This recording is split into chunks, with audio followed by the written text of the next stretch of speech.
उस दिन पहली बार मेरी नज़र अशोक पर पड़ी। मेरी आंखों के कोने से मैं सब कुछ देख रही थी, समझ रही थी। शादी मेरी एक सहेली की थी।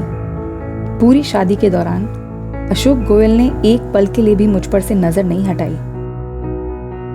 हमारी दूसरी मुलाकात जया के घर हुई। जया मेरी सहेली है। जया का पति मुकेश है, अशोक का दोस्त मुकेश आठवले।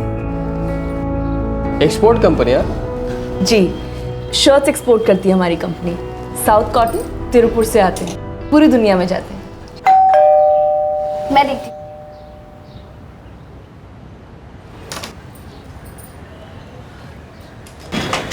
अरे अशोक, आओ ना, चाय लोगे? इसी के लिए तो आए हो जाए भाभी। आओ अशोक, बैठो। किरण, ये अशोक है मेरा खास दोस्त। नमस्ते। अशोक, ये किरण है तुम्हारे जया भाभी की सहेली। ये एक एक्सपोर्ट कंपनी में काम करती है। और किरण, ये अशोक एक केटरिंग कंपनी में मैनेजर है। जी नहीं, इत्तेफाक नहीं था कि अशोक उसी समय जया और मुकेश के घर आया जब मैं वहाँ थी। ये मुलाकात जया ने पहले से ही प्लान की थी। ये बात मुझे बाद में समझ आई, जब मैं और अशोक मिलने लगे थे। अच्छा, एक बात बताओ, उस दिन रवि की शादी में तुम मुझ पे लट्टू हो गई थी ना? बिल्कुल भी नहीं। तुम तो मुझे ऐसे देख रहे थे जैसे वो नहीं होते, road side Romeo. Road side Romeo, जिसके साथ पहली नजर में तुम्हें प्यार हो गया और दूसरी मुलाकात में तुमने उसे अपना मोबाइल नंबर दे दिया। अच्छा ठीक है, तुम मुझे अच्छे लगे थे, लेकिन शादी पर नहीं चाहते मुझे टुकुर टुकुर देख रहे थे। जया के घर पहले तुम मुझे डिसेंट लगे, फिर अच्छे। उस दिन जब मैं तुम्हें देख रहा था तो तुम्हारे सिवा मुझे भी कोई देख रहा था। कौन? तुम्हारी सहेली जया। चलो अच्छा है, आखिर कोई तो पसंद आई। क्या? बाबा घूरा जा रहा था उस लड़की को। क्या जया भाभी, क्या बोल रही हैं आप? मैं किसी लड़की वड़की को नहीं घूम रहा था। वैसे उसकी शादी नहीं हुई है और कोई बॉयफ्रेंड भी नहीं है। आपको कैसे पता? सहेली है मेरी। ओहो, तो जया के यहाँ वो मिलना इत्तेफाक नहीं था? हाँ, पर शादी में मिलना इत्तेफाक था। हमारी दूसरी मुलाकात साजिश थी। इस साजिश को लेकर मुझे छोड़ तो नहीं दोगी ना? अब इतनी बुरी फंस गई हूँ कि चाहकर भी निकल नहीं सकती तुम्हारी साजिश वाली जाल से। वैसे मैंने जया भाभी को बोला था हमें मिलवाने के लिए। मुझे इस मिलने से कोई एतराज़ नहीं है अशोक, तुमने जो किया बिल्कुल ठीक किया। अब मैं तुम्हें किसी से मिलवाना चाहती हूँ। जी, मैं केटरिंग कंपनी मैनेजर हूँ। दहीसर में ऑफिस है, नितिका केटरिंग सर्विसेज। काफ़ी सालों से मैं वहाँ काम कर रहा हूँ। अच्छा है, अच्छा चल जाता है मेरा। किरण ने बताया था तुम्हारे माता पिता के बारे में। जी हाँ, मैं 8 साल का था जब दोनों चल बसे। तब से मैंने ही अपने आप को बड़ा किया अंकल जी। लेकिन कोई तो रिश्तेदार रहे होंगे तुम्हारे। आंटी जी, जब बुरा वक्त आता है तो अक्सर रिश्तेदार आपको बोझ समझते हैं। मेरे साथ कुछ अलग नहीं हुआ। बचपन में उन्होंने मुझे बुलाया तो होश संभालते ही मैंने उन्हें। पर अगर आप लोग चाहें तो मेरे रिश्तेदार बन सकते हैं।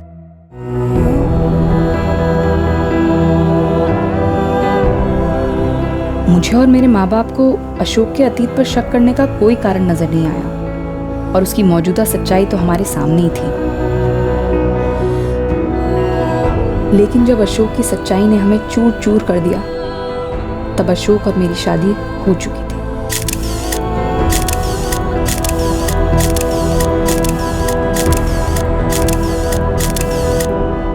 शादी के 6 महीने बाद जब किरण 4 महीने की प्रेग्नेंट थी, तब उसकी दुनिया तहस नहस हो गई। अंधेरे में से एक तीर चला और किरण के भरोसे को चीर गया।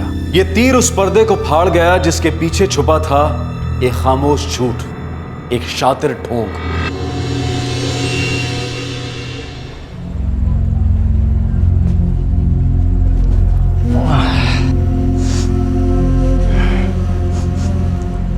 अरे यार किरण, एक ही बात कितनी बार बोलूं? 4था महीना चल रहा है तुम्हारा, अब नहीं करते ऐसी पहलवानी। आओ बैठो आराम से। अब तुम ऑफिस से भी छुट्टी ले ही लो।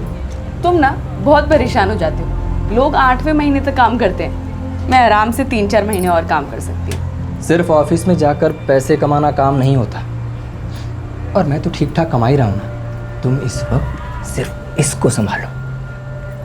इस वक्त इससे बड़ा काम दुनिया में कोई नहीं है। और जरा सोचो क्या बोनस मिलेगा हमें।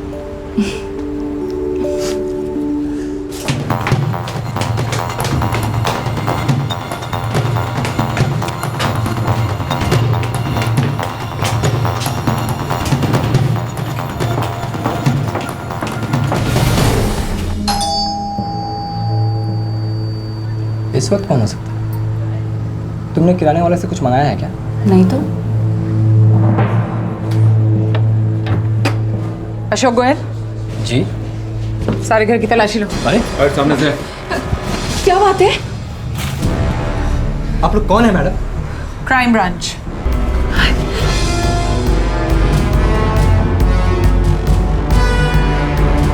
आप हमारे घर की तलाशी क्यों ले रही है मैडम? प्लीज मैडम, आप बोलेंगी भी?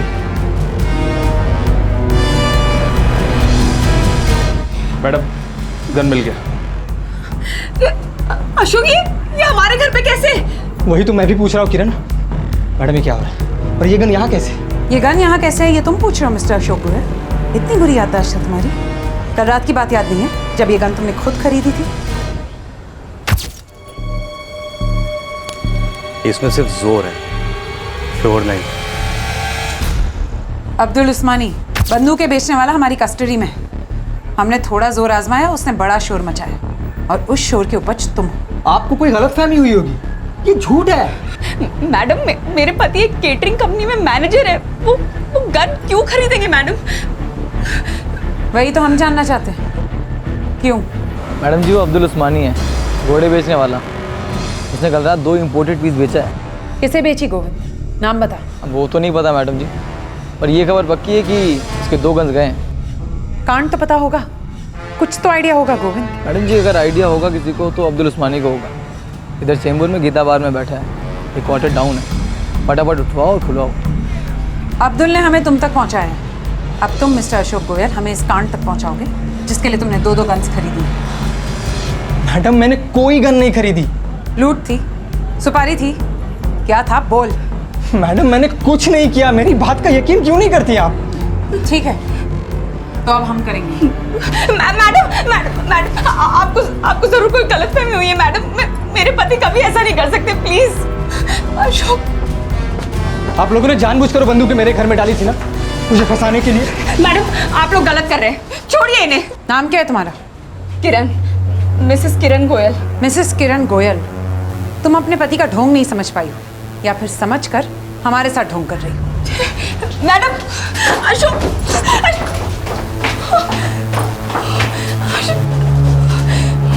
मैं भगवान की कसम खा रहा हूँ किरण, मैं झूठ नहीं बोल रहा। मुझे नहीं पता वो गन हमारे घर में कैसे आ गया। तो अशोक, ये लोग ऐसा क्यों बोल रहे हैं? भगवान ही जाने, कोई बहुत बड़ा झोल है। मैंने कोई गन वो नहीं खरीदी यार।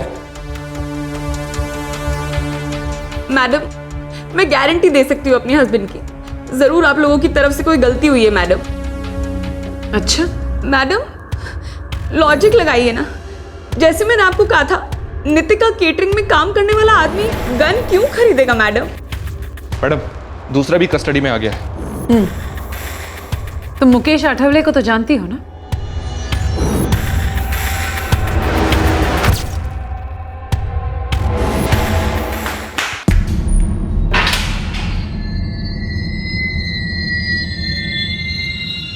मुकेश तुम्हारे पति का पार्टनर है, दोनों ने मिलकर गन्स खरीदी।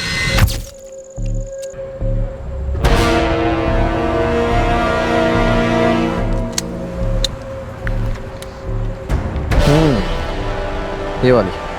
मेरा दिल भी इसी पे आया है। दिल की सुनिए जनाब, दिल की 2 ही पीस हैं ऐसे।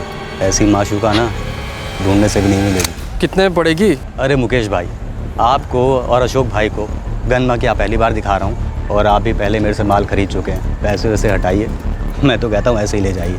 खामोश माशूका है। तुम्हारे पति अशोक और मुकेश ने मिलकर कई सारे जुर्म किए, लेकिन इस बार जुर्म करने से पहले ही हमने उन्हें धर लिया। ये तुम्हारे हस्बैंड के जुर्मों का चिट्ठा है। एक एक जुर्म को हमने अच्छी तरह से स्कैन किया और उसके बाद तुम्हारे घर पे रेड की।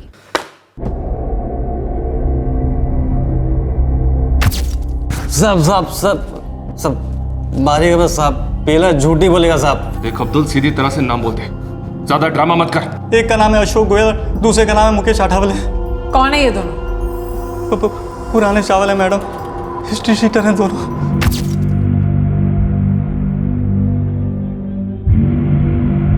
The Hope juvenile home Sion, Pydhonie jail, Thane jail, Taloja jail. और मुकेश भी कुछ कम नहीं है, दोनों की दोस्ती जेल में ही हुई थी।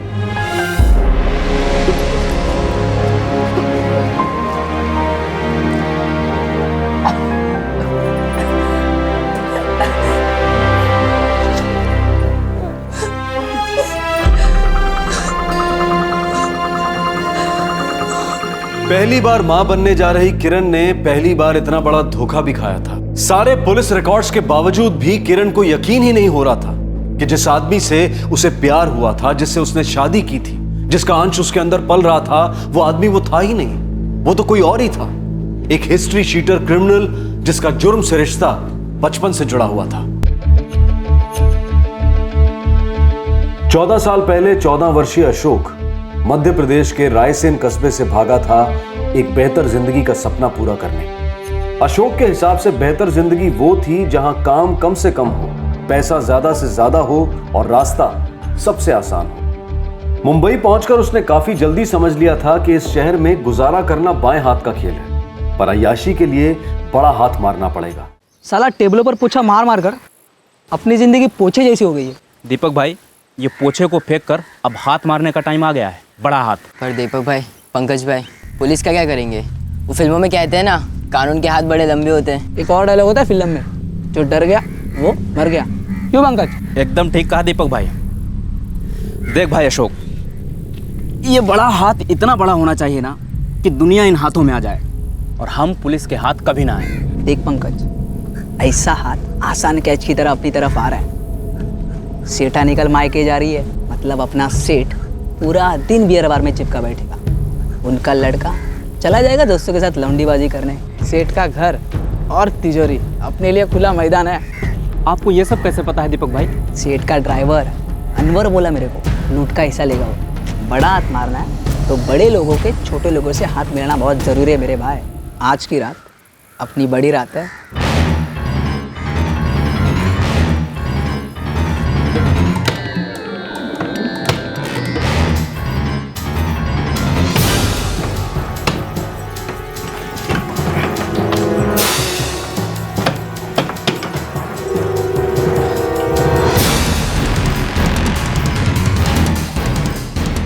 अब देखना अपनी बड़ी टिकट कटेगी। दीपक, पंकज और अशोक इस चोरी के तुरंत बाद पकड़े गए। क्योंकि अशोक नाबालिग था, इसलिए उसे जुवेनाइल होम भेजा गया। जिंदगी के जंगल में भूखे जानवर अशोक ने जुर्म का खून चखा था। मेहनत और ईमानदारी की रोटी उसे अब रास नहीं आती। उसे बस इजी मनी की भूख थी। वो लूट और चोरी के लिए घात लगाए बैठने लगा। पूरे महाराष्ट्र में ऐसी कोई जेल नहीं जहां तुम्हारे हस्बैंड का कोई साथीदार ना। मुकेश और अशोक की दोस्ती भी अंजेवाड़ा सेंट्रल जेल में ही हुई। चोरी? और तुम? एक बंदे का हाथ काट डाला। पुरानी दुश्मनी थी। ऐसे तूने क्या चुराया? गरम गरम रोकड़ा। कुछ ऐश किया क्या? बिल्कुल नहीं। है तेरी। पुलिस ले गए सारा?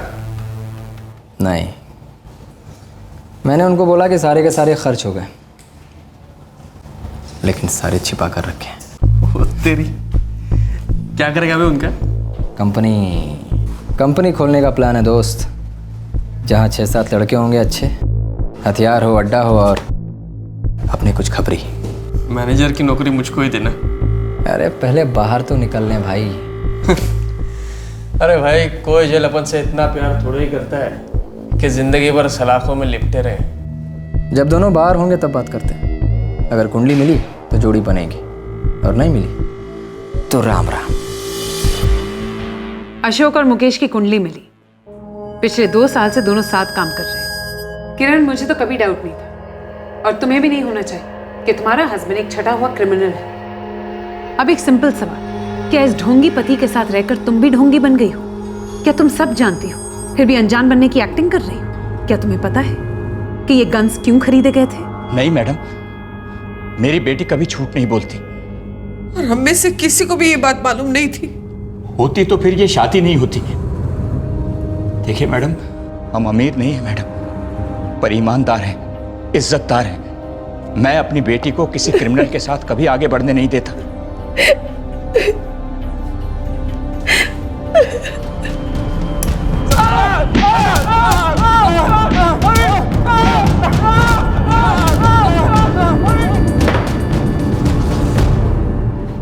देखो मुकेश, अशोक तुम्हारी बीवी का प्यार व्यार का मामला था, इसलिए तुम्हारा ढोंग उसके साथ चल गया। लेकिन मेरे साथ ऐसा कोई चांस नहीं है, इसलिए जितना जल्दी तुम अपना मुंह खोलोगे उतना कम हम तुम्हें खोलेंगे। अब बोल, क्यों खरीदे थे वो गन्स?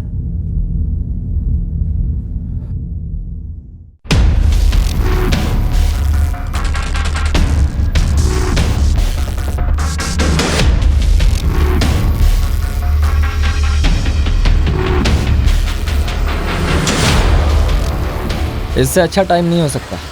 सीसीटीवी का काम चालू है पर शुरू नहीं हुआ है। हम आराम से अंदर आ जा सकते हैं। वो तो ठीक है अशोक, लेकिन वो सिक्योरिटी वाला रात भर बैठा रहेगा, उसका क्या? जान का खतरा होगा तो बैठा ही रहेगा, 1 इंच तक नहीं हिलेगा। वो भी है। हम एक गहनों की दुकान लूटने वाले थे मैडम। वो बंदूकें सिर्फ डराने के लिए खरीदी थी सिक्योरिटी वाले को। अगर वो सिक्योरिटी वाला नहीं डरता तो क्या करते तुम दोनों? गोली नहीं चलाते मैडम। जब गोली नहीं चलानी थी तो असली बंदूकें क्यों खरीदी, वो भी लोडेड? तुम दोनों बिना पलक झपकाए उसे गोली मारते थे। और अगर साले ने हीरो बनने की कोशिश की तो वहीं ढेर करके जीरो कर देंगे। धाम धाम धाम, खेल खत्म, कोई सबूत नहीं मिलेगा। हाँ, लेकिन धाम धाम धाम सुनाई नहीं देना चाहिए ना, साइलेंसर वाले गन लेने होंगे। सावंत, जिस दुकान को लूटने का इनका प्लान था, इन दोनों को वहां ले जाओ। वहां आसपास के सीसीटीवी कैमरास की फुटेज चेक करो। जब ये दोनों मुआयना करने गए थे तो सीसीटीवी कैमरा ने इन्हें पकड़ा जरूर होगा। Yes ma'am. और हाँ, वो अब्दुल उस्मानी का स्टेटमेंट भी ले लें। Yes ma'am. अशोक और मुकेश ने ज्वेलरी शॉप लूटने के प्लान को कबूल किया और उन्हें आर्म्स एक्ट के तहत गिरफ्तार किया गया। अब उन्हें कानून के सामने पेश किया जाने वाला था, लेकिन इन दोनों के लिए कानून का एक कटघरा नया नहीं था, लेकिन अशोक की पत्नी किरण के लिए यह सब कुछ नया था। किरण एक ऐसी असलियत का सामना कर रही थी जो उसने कभी सपने में भी नहीं देखी थी।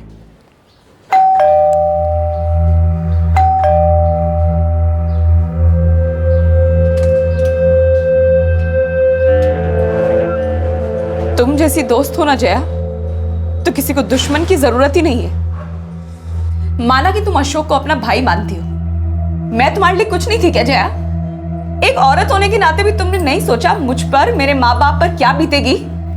किरण, अशोक और मुकेश ने मुझसे वादा किया था कि वो ये लाइन छोड़ देंगे।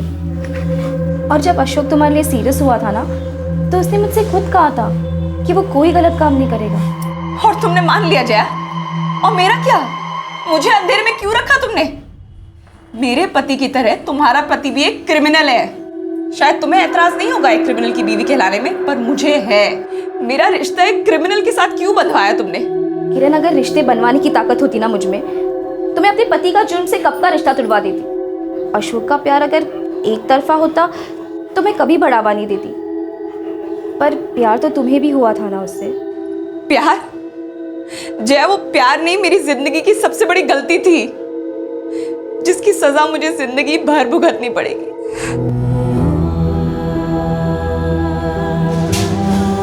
मम्मी, पापा, भूल मुझसे हुई और अब इसका सामना भी मैं ही करूंगी। किरण, एक दोस्त होने के नाते मैं तुम्हें यह कह सकता हूँ कि ये वक्त सामना करने का नहीं है, सामने देखने का है, आगे देखने का है। अतीत की भूल को भूल जाओ। क्या भूल जाऊं मैं बादल? क्या आगे देखूं मैं? क्या है मेरे पास आगे देखने को? अगर मुझे आगे देखना ही था तो मुझे तब देखना चाहिए था जब तुमने मुझे अशोक के बारे में वार्निंग दी थी। शक के सारे सुराग मेरी आंखों के सामने थे, पर मेरी आंखों पर तो प्यार की पट्टी बंधी थी।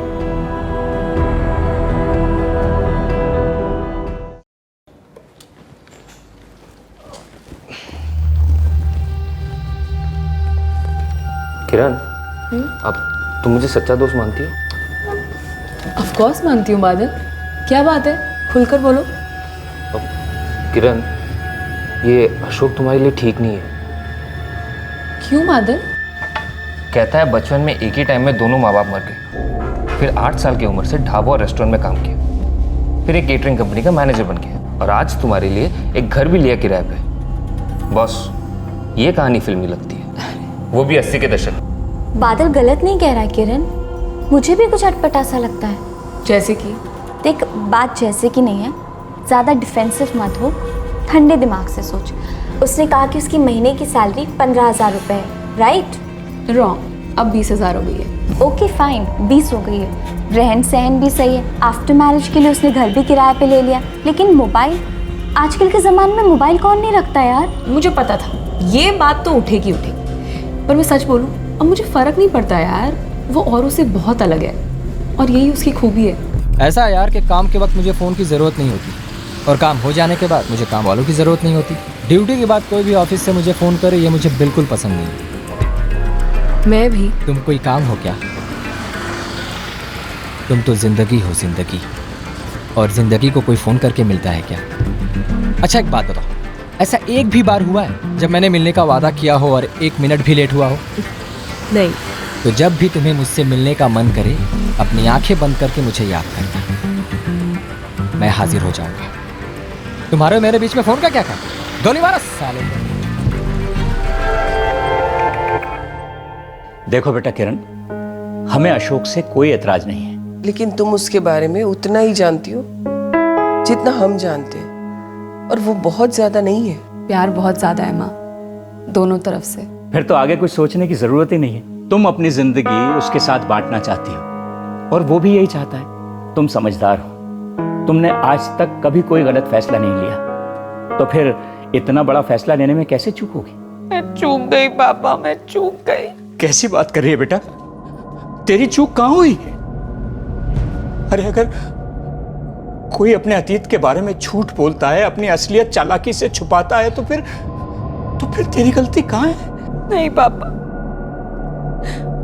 और मैं अपनी गलती की सजा अपने होने वाले बच्चे को नहीं दे सकती। अशोक इसका बाप है, ये कोई नहीं बदल सकता पापा।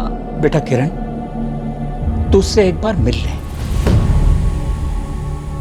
मैं उसकी हिमायत नहीं कर रहा हूं बेटा, पति है वो तेरा, तेरे होने वाले बच्चे का बाप है। तू प्यार करती थी कभी उससे? ऐसे रिश्ते अधूरे में नहीं छोड़े जाते बेटा।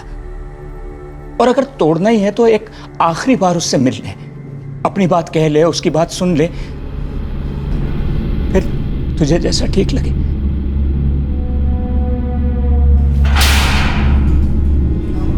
अशोक चलो।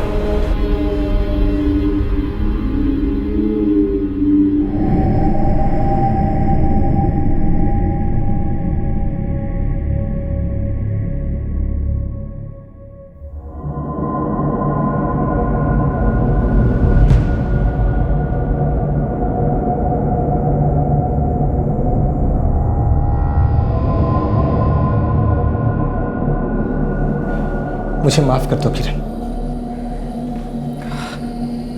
मैंने तुमसे झूठ बोला।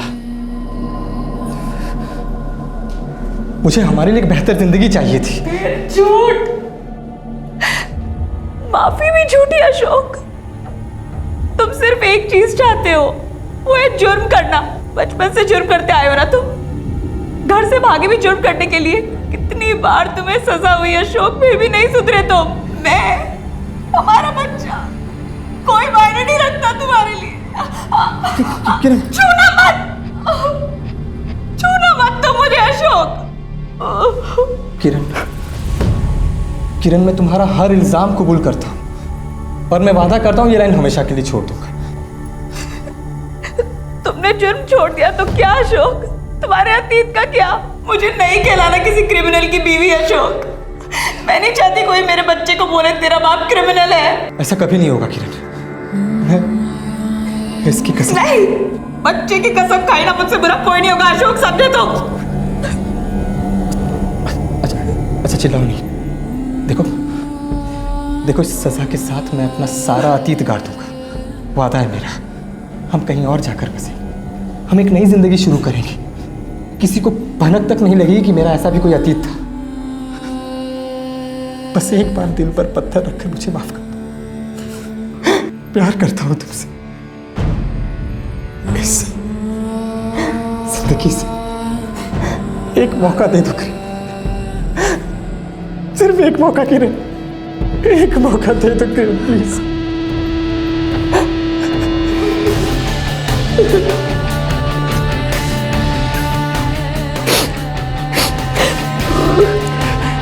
किरण, मैं ये वादा कभी नहीं टूटने दूंगा। बस मेरी मदद कर रहा है तो अपने आप को सुधारने में और हमारी जिंदगी सुधारने में। मैं तुम्हें कभी निराश नहीं करूंगा।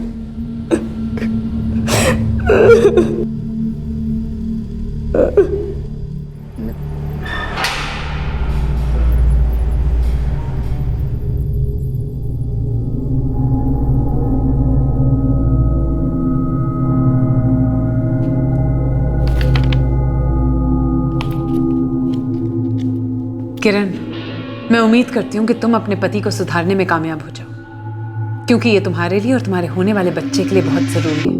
मैं जान लगा दूंगी मैडम। लेकिन एक बात याद रखना, ये बेल ज्यादा दिन नहीं चलेगी। तुम्हारे पति को एक न एक दिन जेल जाकर अपनी सजा काटनी होगी।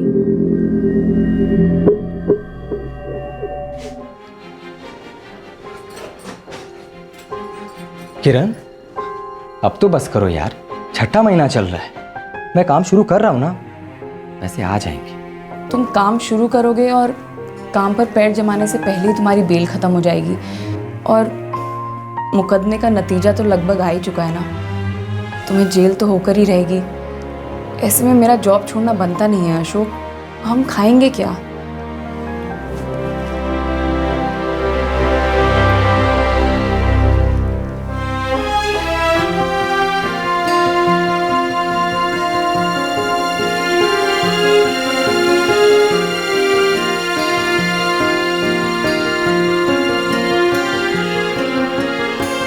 मुझे ताज्जुब होता है किरण कि फिर से तुमने उस आदमी पे भरोसा कैसे कर लिया। मैंने उससे सच्चा प्यार किया है बादल, और प्यार सब कुछ सिखा देता है। भरोसा, ताकत, हिम्मत, सब कुछ। लो, मैं जल्दी लौटा दूंगी पापा। मैं समझ सकती हूँ इसका इंतजाम करना आपके लिए कितना मुश्किल रहा होगा। कैसी बात करिए बेटा, तू तो पहले से ही मेरी समझदार बेटी है। समझना तो उस अशोक को चाहिए कि तू उसकी बेल के लिए कितना कुछ कर रही है, और बेटा ये सब कुछ उसे जेल जाने से रोक नहीं सकेगा। अशोक इस बात को समझता है पापा। पर बेटा अशोक से ज्यादा इस बात को तुझे समझने की जरूरत है।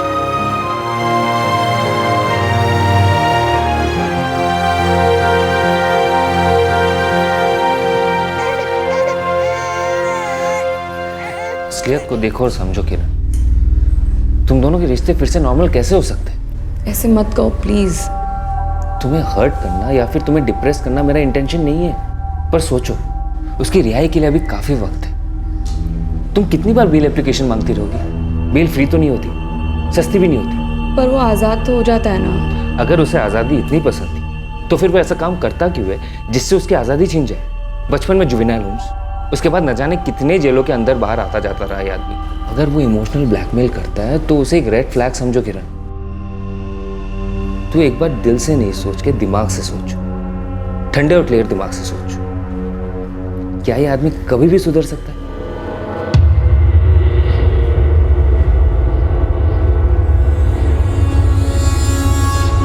नहीं, मुंह में नहीं चलते।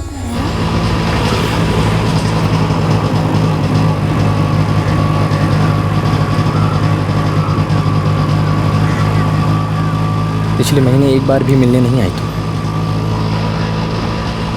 बहुत काम था अशोक, और फिर आज भी बड़ा हो रहा है।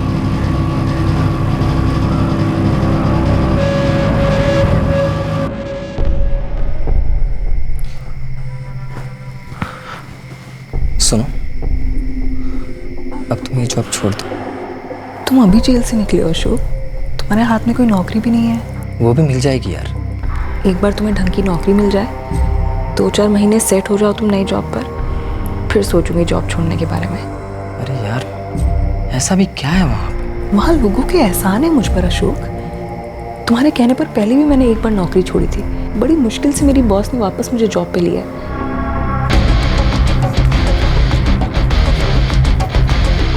भरोसा एक बार टूटता है तो रिश्ता पहले जैसा कभी नहीं हो सकता। मेरे और अशोक का रिश्ता झूठ की नींव पर खड़ा था जो धंस गया था। प्यार भी अब कम होता चला गया। अतीत के झूठ भविष्य की भूत बन जाते हैं, कभी पीछा नहीं छोड़ते।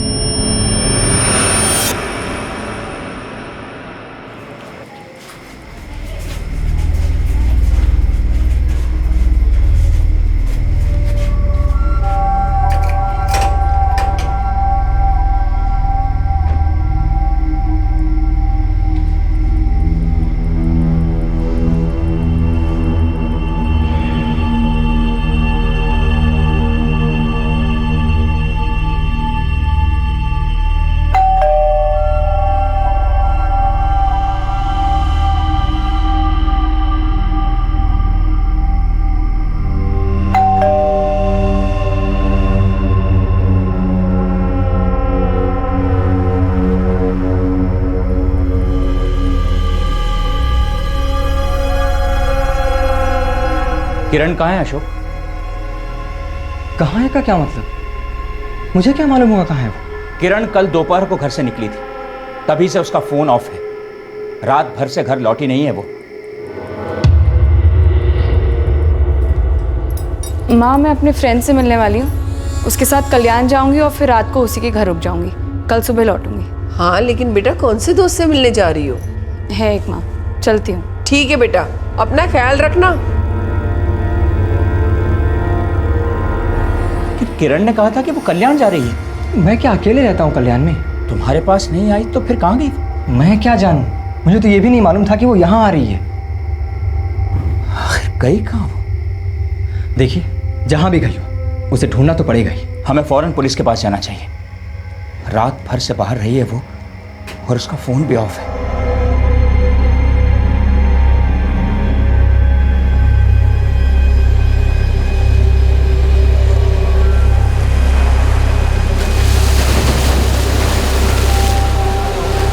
दावे के साथ तो नहीं कह सकते, बॉडी काफी गल चुकी है। सुसाइड केस लगता है। नहीं तो फिर वो बॉडी किसी और की होगी। मेरी बेटी किरण सुसाइड कर ही नहीं सकती। देखिए, वो सुसाइड कर सकती है या नहीं, इस बात पे हम बाद में बात करेंगे। पहले आप लोगों से रिक्वेस्ट है कि आप लोग यहाँ के बॉडी की शिनाख्त कीजिए। उम्र करीब 26-28 साल है जो आपने बताया था, और हाइट भी मैच होती है। आज सुबह मर्ग के बीच पे बॉडी बह के आई थी। आप लोग जल्द से जल्द मॉर्ग आ जाइए। आर्म्स पोजेशन के जुर्म में 1 साल सजा काटने के बाद हैबिचुअल ऑफेंडर और हिस्ट्री शीटर अशोक गोयल रिहा हुआ था। उस दिन के बाद से उसके और उसकी पत्नी किरण के बीच का रिश्ता तनाव का दलदल बन गया था। यह रिश्ता तब से खट्टा पड़ गया था जब अशोक गिरफ्तार हुआ था। किरण को भनक तक नहीं थी कि अशोक एक क्रिमिनल है। अशोक ने बड़ी चालाकी से अपनी पूरी क्रिमिनल हिस्ट्री किरण से छुपा कर रखी थी। किरण अपने आप को अशोक से अलग नहीं कर पाई। वो उससे प्यार करती थी और इस असलियत को कबूल ही नहीं कर पा रही थी। और फिर एक दिन किरण गायब हो गई। वो अपने माता पिता के घर से उसी एरिया के लिए निकली थी जहां अशोक का घर था। उसके माता पिता को लगा कि वो अशोक से मिलने गई होगी, लेकिन अशोक का कहना था कि वो उससे मिला ही नहीं। और अब 3 दिन बाद एक लाश मिली थी। हुलिया किरण से मैच कर रहा था और पुलिस को शक था कि ये शायद किरण की ही लाश है। फर्स्ट पोस्टमार्टम रिपोर्ट के बाद पुलिस को ये एक सुसाइड का केस लग रहा था, लेकिन क्या किरण सुसाइड करने वाली पर्सनैलिटी थी? क्या ऐसे कोई हालात पैदा हुए थे? कहां थी किरण? क्या हुआ था उसके साथ और क्यों? किरण की जिंदगी का सफर हम पूरा करेंगे कल रात 11 बजे इस केस के दूसरे और आखिरी भाग में। आपसे फिर मुलाकात होगी क्राइम पेट्रोल सतर्क में। तब तक अपना ख्याल रखें, सुरक्षित रहें और याद रखें, बिना सिद्धांत के फर्ज अदा नहीं होता। सही वक्त, सही कदम, सतर्क रहें। जय हिंद। इस तरह के और भी एपिसोड देखने के लिए हमारे चैनल को सब्सक्राइब करें और बेल आइकन दबाना ना भूलें।